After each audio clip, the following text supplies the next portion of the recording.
Film Insidious merupakan salah satu film yang telah berhasil mengguncang para penonton dengan ceritanya yang menakutkan dan suasananya yang mencekam. Namun, di balik ketegangan yang dirasakan terdapat beberapa fakta menarik yang mungkin belum diketahui oleh banyak orang. Fakta-fakta ini malah sangat di luar prediksi yang diharapkan dari para penonton film horor terbesar saat ini. Fakta apa sajakah? Inilah dia.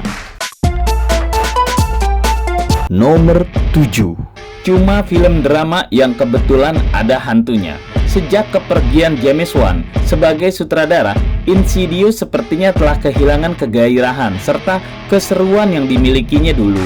Saat ini, film ini terasa biasa-biasa saja dengan plot yang tidak terlalu menarik.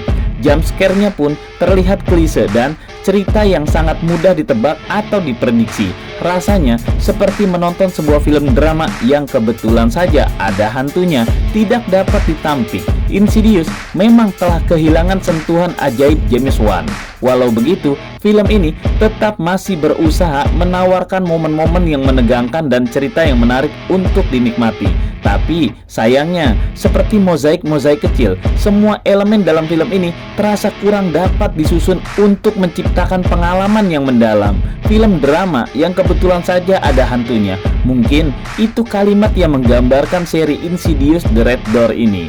Nuansa film horor khas Insidious yang selalu memperkenalkan unsur supernatural dengan sangat menantang serta menghadirkan kisah-kisah di luar dunia manusia sepertinya melemah seiring tidak adanya James Wan, sang sutradara sebelumnya. Nomor 6. Konflik keluarga tidak sesederhana itu. Insidious, salah satu franchise horor yang terkenal, menghadirkan plot di film kelima mereka tentang konflik keluarga. Sayangnya, masalah keluarga yang dihadirkan dalam film tersebut terasa kurang greget.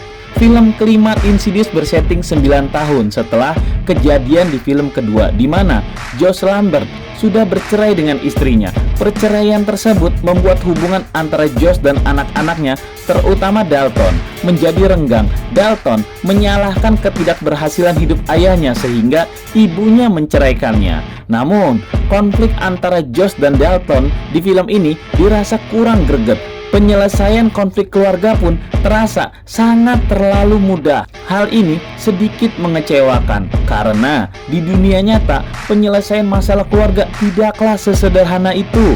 Walaupun hal ini mungkin terjadi karena fokus film ini adalah pada genre horor dan bukan pada masalah keluarga. Namun, sebagai penonton, kita selalu berharap untuk bisa terkoneksi dengan kisah yang dihadirkan di dalam film. Masalah keluarga yang hadir di dalam film Insidious ini kurang bumbu dan penyelesaian konfliknya terasa sangat mudah. Seharusnya masalah keluarga harus dihadirkan dengan baik dan kuat untuk membuat penonton bersimpati dan memahami setiap permasalahannya. Nomor 5. Konsep lanjutan dari film pertama dan kedua saja. Insidious The Red Door adalah kelanjutan langsung dari dua film pertama dari seri Insidious yang tayang pada tahun 2013. Namun, dalam film ini, para pemain utama dari dua film pertama kembali hadir dengan karakternya masing-masing. Film ini mengambil setting latar waktu 9 tahun setelah kejadian di dua film pertama, di mana Josh dan Dalton, dua karakter utama dari film sebelumnya, harusnya menjalani hipnotis untuk menekan memori kelam mereka. Namun, ketika sebuah pintu merah misterius muncul di depan mereka, mereka harus kembali berhadapan dengan dunia misterius yang mereka alami sebelumnya. Film Insidious ini merupakan kelanjutan langsung dari dua film pertama dan kedua, tidak mengganggu atau bersinggungan dengan film ketiga dan keempat dalam ceritanya. Meskipun begitu, film ini tetap lumayan berhasil menghadirkan kisah yang menegangkan dan menghibur bagi para penonton horor. Kembali hadirnya para pemain utama dari dua film pertama tentu saja membuat film ini harusnya menjadi spesial karena penonton lama akan suka melihat kembalinya karakter-karakter yang mereka kenal dengan baik dan mampu menyuguhkan akting mereka yang memukau.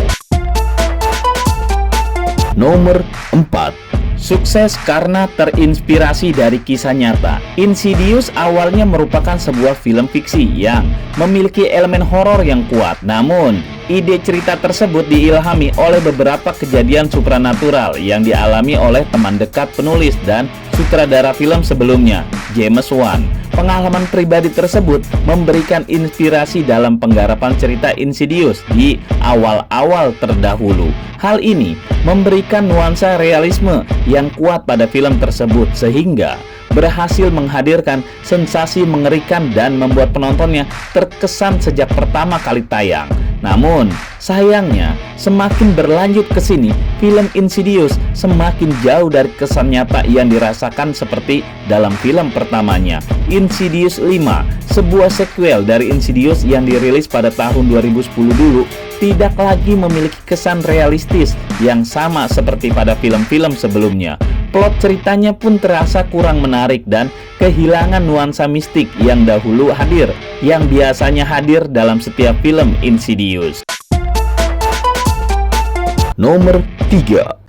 Debut Patrick Wilson sebagai sutradara. Insidious The Red Door menghadirkan perbedaan yang cukup signifikan di mana Patrick Wilson tidak hanya berperan sebagai aktor utama tetapi juga debut sebagai sutradara. Patrick Wilson yang sebelumnya telah membintangi 4 seri film sebelumnya dipercayakan duduk di bangku sutradara pada film ini. Penggarapan film Insidious 5 ini memiliki perbedaan yang signifikan daripada yang sebelumnya dengan kehadiran sutradara baru yang seharusnya memiliki pandangan yang berbeda. Harapannya akan memberikan warna baru bagi film Insidious yang sudah dikenal oleh penggemarnya. Namun, sayangnya, alih-alih Patrick Wilson dapat memberikan sentuhan tangannya sebagai debut sutradaranya, dia malah seperti terjebak dalam rutinitas skema dari film-film sebelumnya, yang pada akhirnya hasil akhir dari film ini ya begitu-begitu saja. Malah, dia dicap sebagai sutradara yang kurang kreatif karena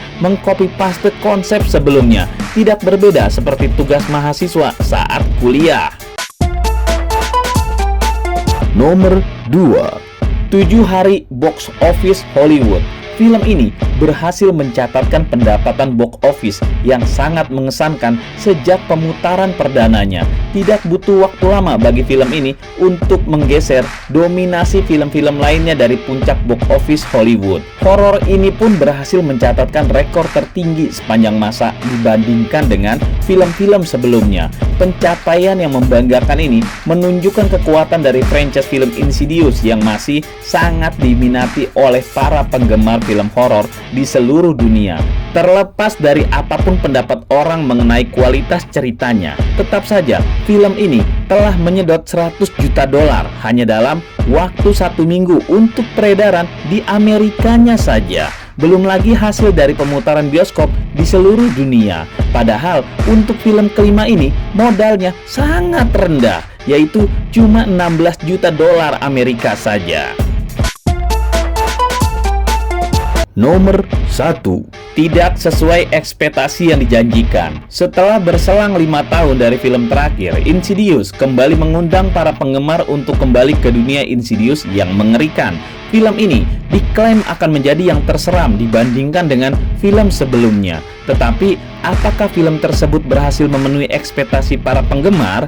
Sutradara Patrick Wilson pernah mengatakan bahwa dia tidak ingin meniru gaya sutradara James Wan dari 2 film Insidious yang pertama. Wilson berjanji akan memberikan sesuatu yang berbeda di dalam film terbarunya kali ini.